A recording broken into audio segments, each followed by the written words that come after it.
Welcome to Discovery! Roll the intro, please. Hordes of fallen masters, echoes in the deep.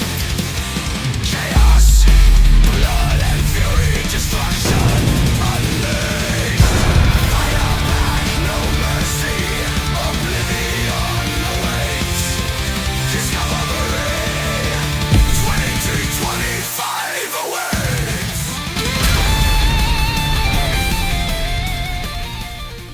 Welcome back to another episode and happy Easter. This is a special Easter Sunday edition and we've had some solid metal albums this week. In fact, it's been brilliant. It's been brilliant, not just this week, but the week before as well. Today we're diving into 10 brand new albums for the month of April. So before we kick things off, drop your favorite discoveries in the comments below and let me know how your Easter's been.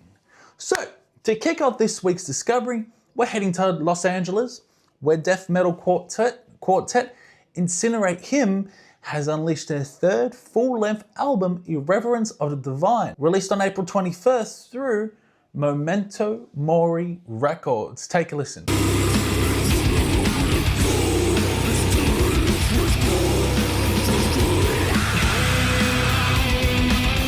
If you're into old school death metal with a modern twist, this one's for you. The album opens with Revelations, a somber acoustic intro that sets an eerie tone before launching into the title track Irreverence of Divine. This song is a relentless assault of fast-paced riffs and guitar and guttural vocals, embodying the band's signature blend of aggression and atmosphere. Got songs like Cosmic Abominations follows, delivering high-octane death metal with intricate guitar work and thunderous drumming.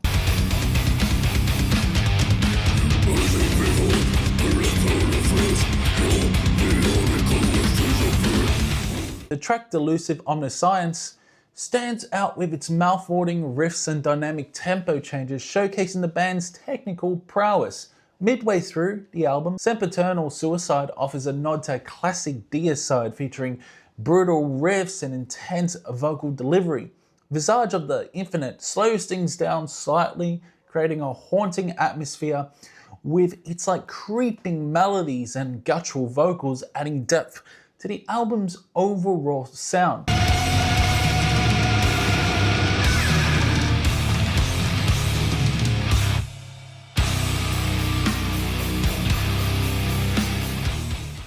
Well, Irreverence of the Divine doesn't really necessarily break new ground. It solidifies Insineratehymn's place in the death metal scene, in my opinion. The album is a solid offering that pays homage to the genre's roots while incorporating the band's unique flair. Given the abundance of exceptional releases this year and actually fucking this week, this album might not stand out as groundbreaking, but it's a commendable addition to any death metal enthusiast collection. I'm giving this one a 70%. It's a strong record that delivers on its promises, even if it doesn't redefine death metal or the genre.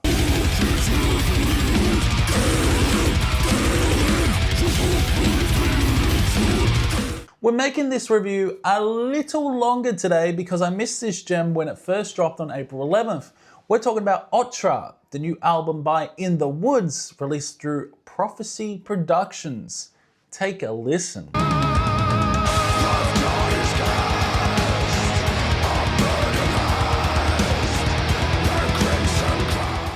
This is an album I generally can't stop listening to. It's just so damn satisfying from start to finish. It's a perfect blend of harsh and clean vocals layered over melodies that are both beautiful and devastating. One moment you feel like you're floating through the clouds,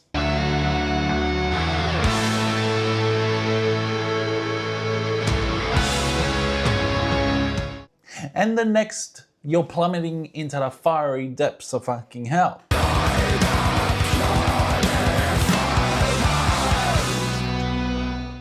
The contrast here is immense. Gothic atmosphere, black metal, progressive doom, progressive metal, doom. It's all here and it's all done incredibly well. The production is clean, but not sterile. Every instrument shines through and a vocal mix is where this record really takes off. Burnt's clean singing is emotional and powerful, almost sort of like a theatrical at times, while his blackened shrieks, and occasional death growls add just the right amount of menace.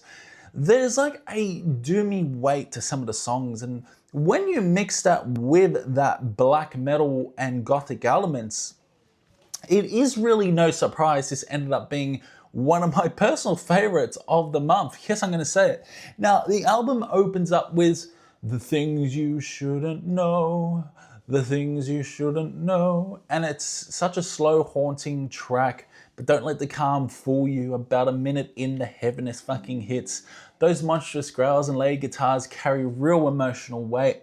It's a phenomenal opener that sets the tone perfectly. Then we get Misrepresentation of I, which feels more like a heavy metal track. It's high energy, a bit more straightforward, and while I like the guitar work here, it feels like it's the misrepresentation of the band's identity. Maybe that's the point. It's still a solid track, just a little unexpected in tone.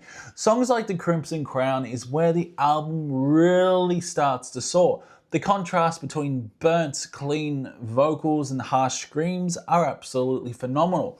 The heavier moments are perfectly timed and the songwriting shines through. This track shows the band are fully embracing their dynamic range. The songs like The Kiss and The Lie leans heavily into that gothic and black metal fusion. I absolutely fucking love the clean vocal passages here and the way the guitars create that icy atmospheric wall of sound. The heavier sections bring in a blast of second wave black metal energy that I just didn't expect. It's another standout, it really is.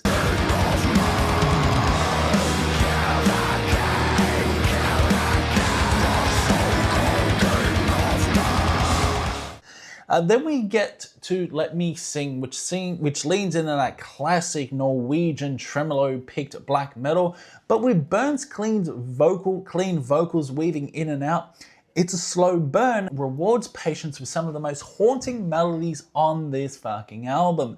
There's even a hidden melodic line buried deep in the mix. Blink and you'll fucking miss it, but it's beautiful. Think of songs like Come Ye Sinners, brings in a more progressive flair. The tempo shifts, the hooky melodies, and a balance of both clean and harsh vocals make this one of the most dynamic tracks. It really does. And I have to shout out the keyboard work here, or piano work. The intro is so emotional and sets the mood brilliantly.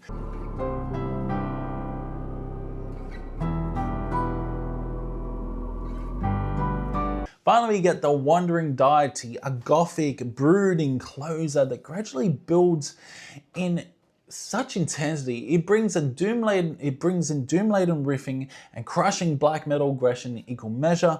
It's an epic finale that wraps everything up beautifully.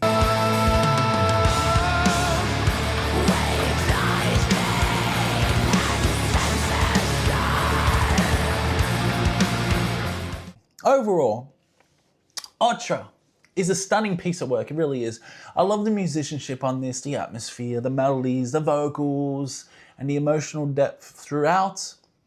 The keyboards really deserve praise too. They're not overbearing, but subtly elevate each track, especially on Come Ye Sinners. This album checks all the boxes for me. It satisfies that craving for atmospheric black metal while still doing something fresh and memorable. So right now, I'm giving this album an 85%, but honestly, that score could even go higher for me over time. This could easily end up being one of my favorite albums of the year. It's available now on Bandcamp and all streaming platforms, so give it a listen.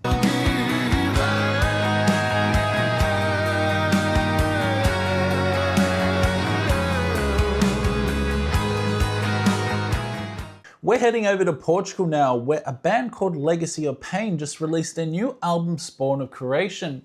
It was released on April 16th through Melodic Records. Take a listen.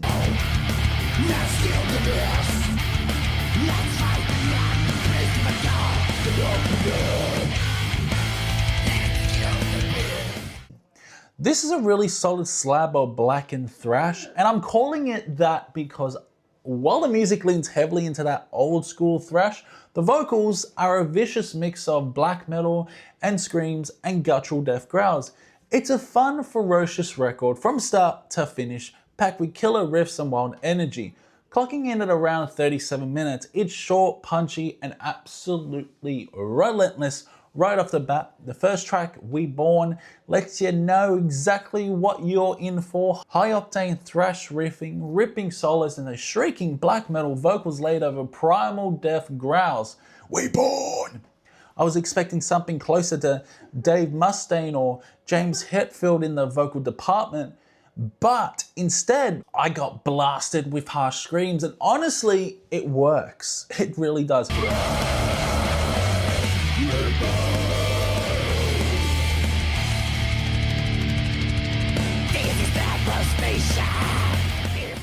Open Neck is an absolute ripper, breakneck speed, fun as hell when loaded with crunchy riffs. March into Damnation, March into Damnation might be the heaviest track on the album. I love the vocal switch ups here, the sinister blackened snarls to monstrous growls, the way he roars March in a low growl and then shrieks into Damnation hits hard.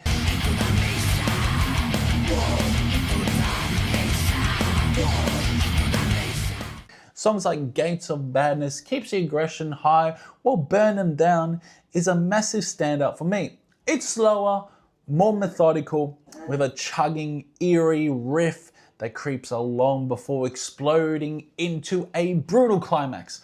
The solo here is tastefully done, and the whole track feels like a grand finale.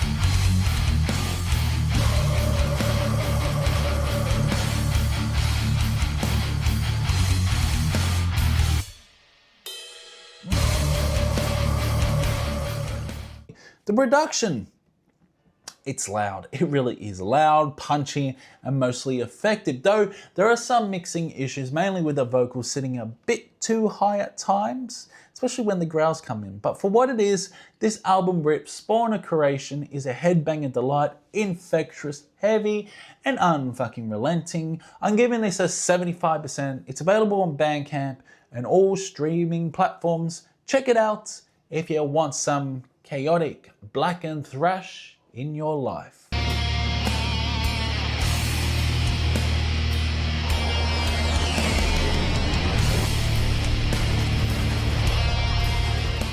Next up on Discovery, we're heading over to Canada, where a band called Brainstem just released a debut album on April 17th through CDN Records. And I'll tell you what, you'll need a new Brainstem after listening to this.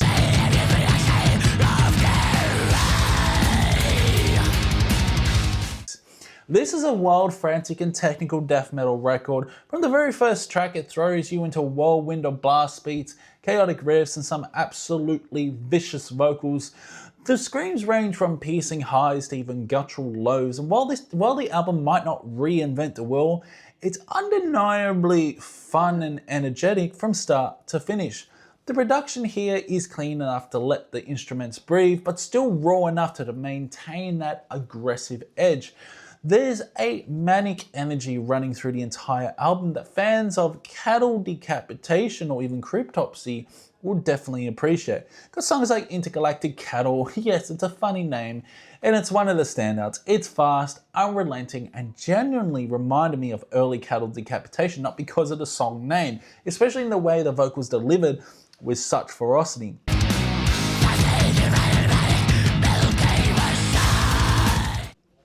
Then there's The Blood Witch, where the technical flair really kicks in. The guitar work is really chaotic on this and unpredictable, creating a dizzying war of sound. Confined, the song Confined hits with a meatier, groovier riff that gives the listener a bit more breathing room before launching back into full-on fucking insanity. And Mirrorborn switches gears a bit, offering a more traditional death metal sound with chunky riffs and more straightforward structure, which actually works. It really does work as a nice palate cleanser in the chaos.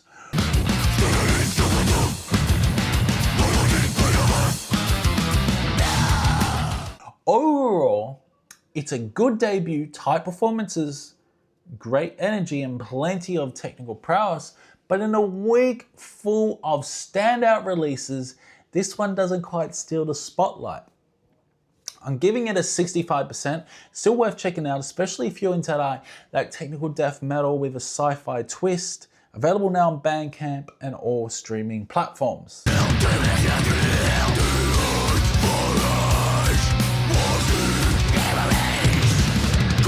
Next up on Discovery, we're heading over to Italy. Ice and Fire have independently released their new album, 9 Shades of Evil, on April 17th. Take a listen.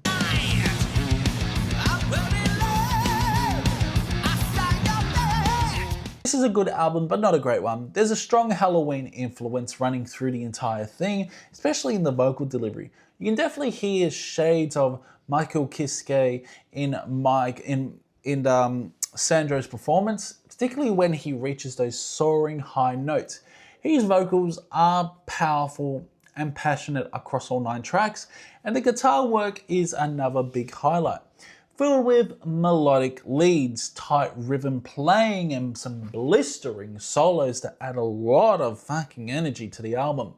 Instrumentally, there's a subtle progressive flair to some of the arrangements, which adds a bit of variety, and the production is solid. Everything is mixed very well. The guitars are sharp, the drums punchy, and the vocals sit nicely in the mix. It's a fun record that doesn't overstay its welcome, but it also doesn't necessarily push any boundaries. Now, the album opens with the song The Perfect World, which kicks things off with a strong rhythm and catchy chorus. Then we get to Nightmare, wow, which might be my favorite song on the record. It's eerie, a little darker, and blends heavy metal grit with that classic power metal flair.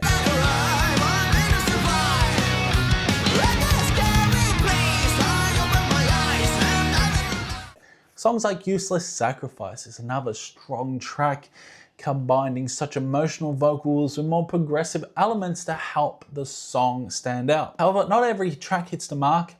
A Dream from My Mind and The Rings of Saturn feel more like a filler than fully fleshed out songs. They're not bad, but they don't have the same impact or memorability as the better tracks on the album. 9 Shades of Evil is a decent record with some strong musicianship and a few stand-up moments, but the songwriting can feel a little formulaic at times.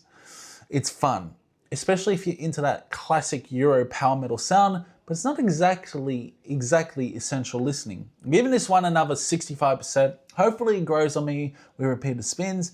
It's available now on Bandcamp and all major streaming platforms. So check it out.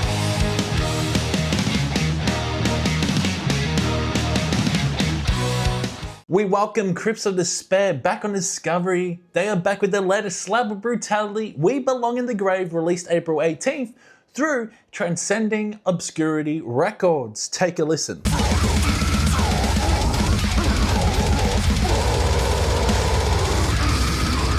This is a hard-hitting, no-holds-barred death metal record that wastes no time. Clocking in at just around 35 minutes, it's a tight, relentless album packed with monstrous vocals, pounding drums, and heavy, chugging guitar work. Now, the sound is modern, but it doesn't lose that gritty edge. It still feels raw, aggressive, and genuinely intense. Right from the start, well, not from the start, Expulsion to Purgatory hits with furious energy, the riffs are crushing, the breakdowns are fucking massive on this, and those guttural vocals set the tone for what's to come.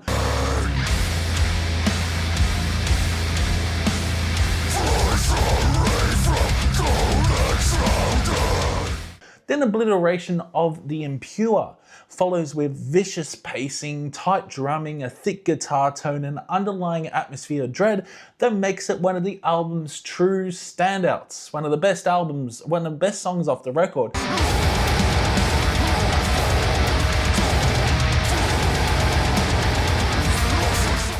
Now, the production is definitely cleaner. It's on the cleaner side for death metal. And while that might throw off some old school fans, I think it works in this case. The clarity helps instrumentation shine on this, especially through fucking headphones. Still, there's a slight sterile edge that might make parts of the album come across a bit deathcore-ish, sort of, adjacent to deathcore-ish.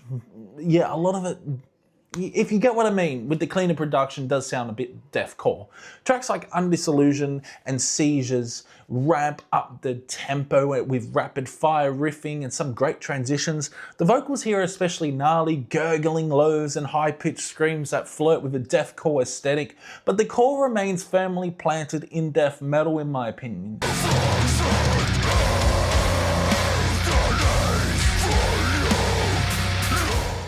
Then you've got songs like Precipitious with its squealing guitars and monstrous breakdowns, Gaze of Adversary, which leans into like the demonic dissonance and unsettling structure, and Burial of the World, which closes the album well.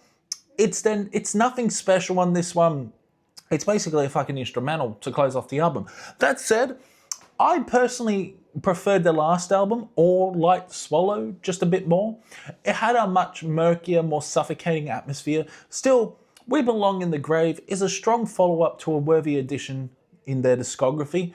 It's heavy, punishing, and packed with headbang-worthy moments.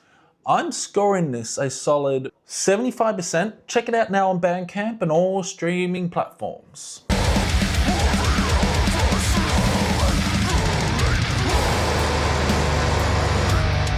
Co-main event on this Discovery. Next up on Discovery, we're heading to Sweden, where LIK return with their brand new album Necro, released April 18th through Metal Blade Records. Take a listen.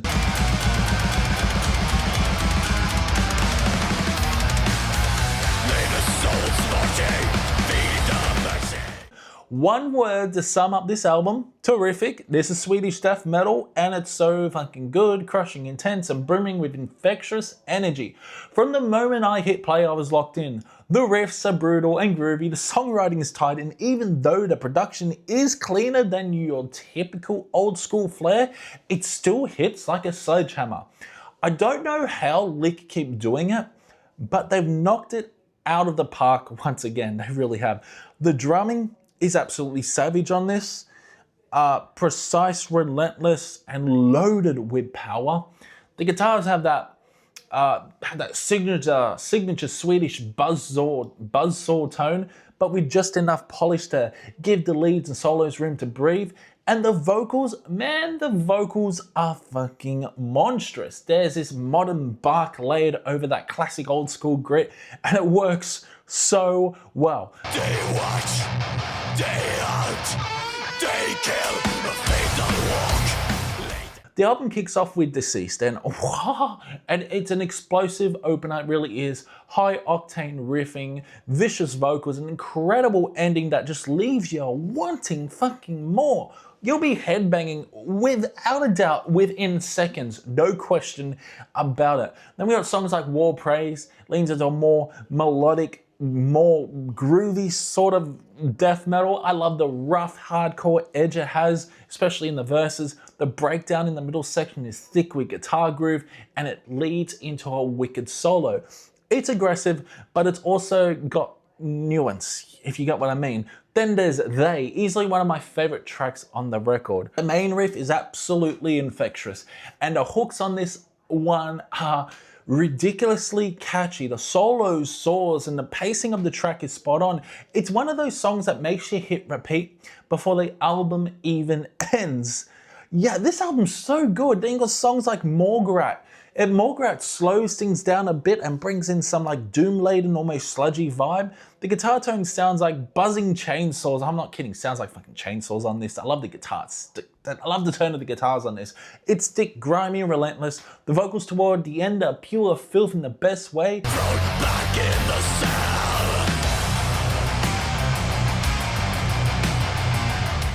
Shred into pieces, brings the speed back, its short, sharp blast of old school death metal fury with a ripping solo that flies by in just seconds. It doesn't overstay its welcome, it just punches you in the face and moves on. In Ruins is another personal highlight of mine. It opens with a beautiful melodic guitar passage that quickly transitions into some punishing death metal. The chorus is killer on this, especially when he bouts out "Eternal Wastelands." That line hits hard. Eternal Wastelands hits hard. There's even a bit of vocal layering that adds an extra sinister touch to the verses.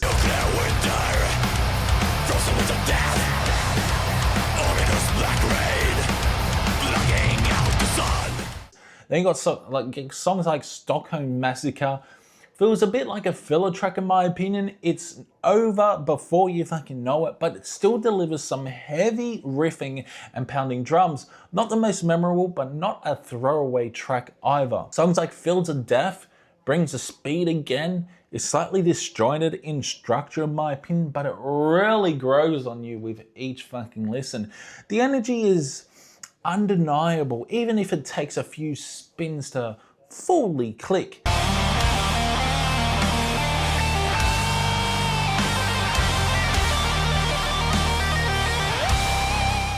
And finally, we got Rotten Inferno closes out the album in fucking style, crushing riffs, another excellent solo, and heavy, moody outro that brings everything back to full circle. It's a satisfying, fitting end to a record that barely lets up for a second.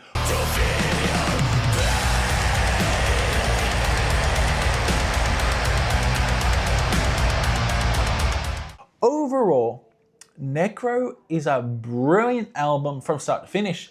It's aggressive, melodic, punchy, and just a ton of fun. LIK absolutely delivered here. I'm giving this one a solid 85%. It's easily one of my favorite death metal records of the year so far. I fucking loved it. Check it out now on all streaming services. You won't fucking regret it.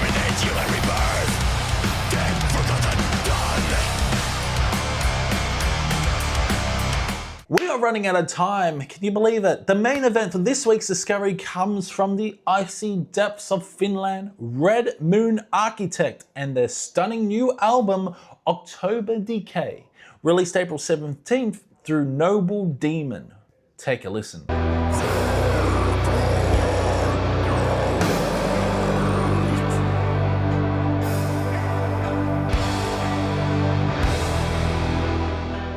Now, the moment I pressed play on this record, I knew it had to close the show. It's everything I love about the doom metal genre, wrapped in a beautiful, sorrowful, melodic death doom package with a strong funeral doom leanings.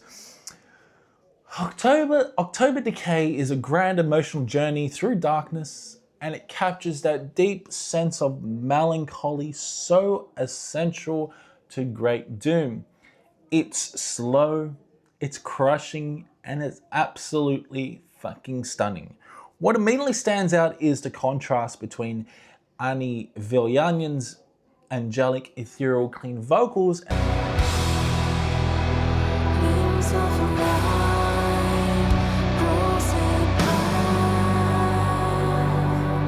and Ville Rutanen's monstrous gutturals.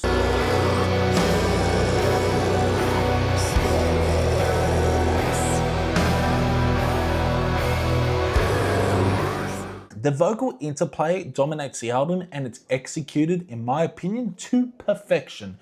The melodies are heartbreaking, the guitars are thick and oppressive, and the drums are slow pace with echoing snares that feel like funeral bells ringing in the background. Add in the sweeping synths that drift in and out like mourning spirits, and you've got a record soaked in fucking atmosphere and grief. Now the album opens with Frozen Tomb, a slow methodical piece that sets the tone. Synths swirl through the track like cold wind while the guitar riffs grind forward with devastating weight. Ani opens the song with a sorrowful clean, only for a clean guitar passage to break the tension, then Villa's gutturals crash in like a tidal wave. There's a lot of emotion packed into this first track, and it's a brilliant introduction to the rest of the album's world. From there, the depths and decay of emotions continue to deliver. These are two of the more funeral doom influenced tracks with long drawn out passages, patient pacing, and mournful guitar leads. Decay of Emotions is nearly fucking 12 minutes long, and it earns every second. It's a journey, it really is, not just a song. Each section unfolds slowly, layered with thick chords, haunting synths, and those powerful fucking growls that sound like they're being delivered from deep within the earth. There's an almost meditative quality to the composition, like you're drifting down into the underworld.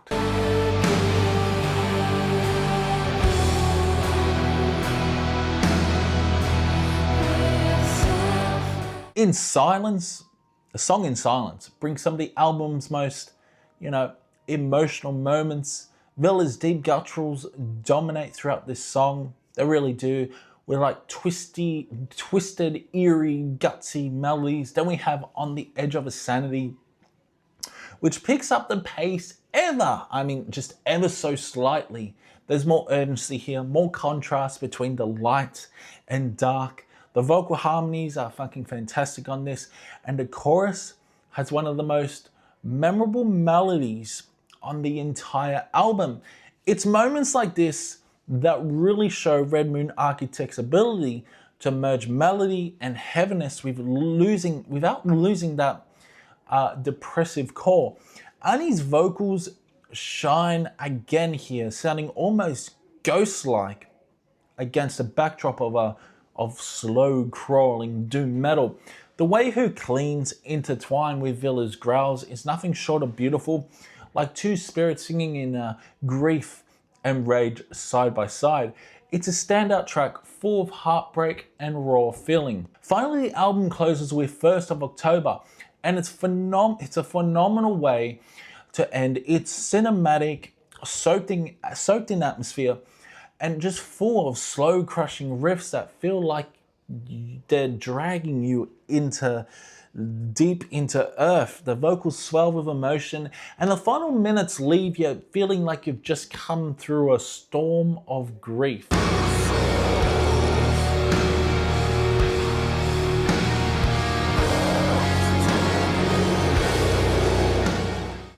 Now the production across the board, in my opinion, is fucking excellent.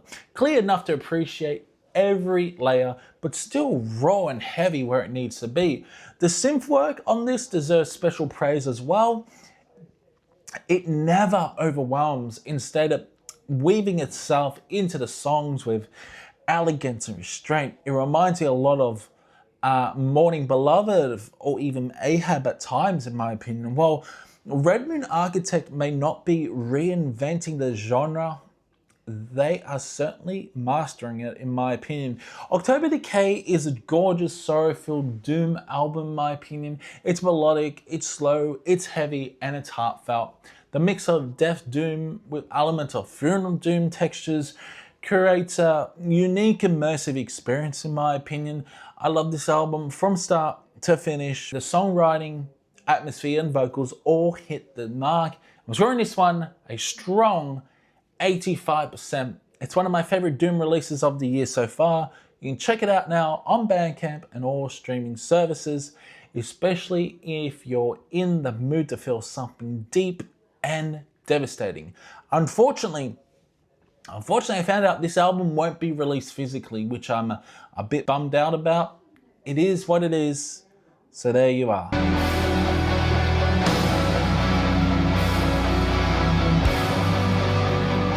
So yeah, that's it for Discovery for this week. Happy Easter. Hope you all have a wonderful Easter. And can you believe it's Easter? Wow. So yeah, eat lots of chocolates, Let me know your favorite discoveries down below. It's been fun, and I will see you in the next one.